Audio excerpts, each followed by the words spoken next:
ஸ்ரீமத்யே கோதாயே நமஹ. இன்றைய தினம்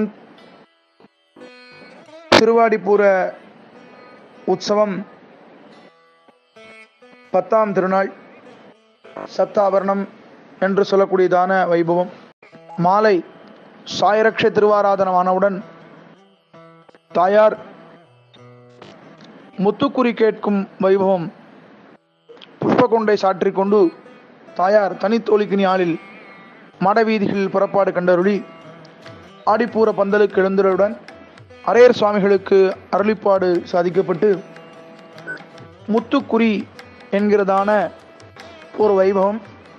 அந்த வைபவம் அரையர் சுவாமிகளால் தாயார் முன்பு விண்ணப்பிக்கப்படும். அதற்கென ஸ்ரீவில்லிபுத்தூரைச் சேர்ந்த நெசவாளர்களாலே நெய்ஞ்சு கொடுக்கக்கூடிய அந்த வஸ்திரத்தை தாயார் தானும் சாற்றிக்கொண்டு எழுந்தருள்வார். அதனைத் தொடர்ந்து கண்ணாடி மாளிகையில் எழுந்தருளுடன் தாயாருக்கும் பெருமாளுக்கும் விசேஷ திருமஞ்சனம். அதனைத் தொடர்ந்து சுவாமி வேதப்பிரான் பட்டரால் ஸ்ரீவில்லிபுத்தூரின் ஸ்தல புராணம், ஆண்டாள் நாச்சியாருடைய திருவவதாரம், அவர்களுடைய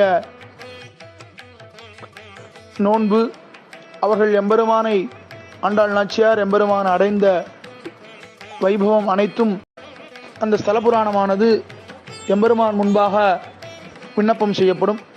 ஸ்ரீகோஷம் என்று சொல்லக்கூடியதான சுவாமி பெரியாழ்வாராலே எழுதப்பட்டதான அந்த ஓலைச்சுவடியானது ஆண்டாளும் ரங்கநாதருடைய திருவடியிலே சமர்ப்பிக்கப்பட்டு திருமண்பந்தத்துடனும் தலையில் குல்லாய் என்று சொல்லக்கூடியதான குல்லாய் மாலை பரிவட்டத்துடன் திருமண்பந்தத்துடன் தாயார் முன்பாக ஸ்தலபுராணமானது எம்பெருமானிடத்தில் விண்ணப்பிக்கப்படுகிறது.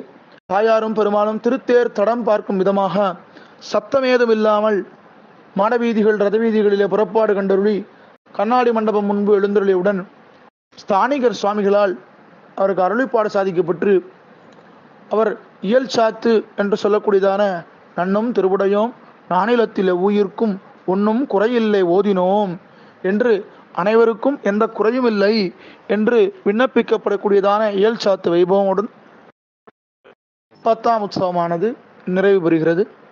மங்களானி பவந்து.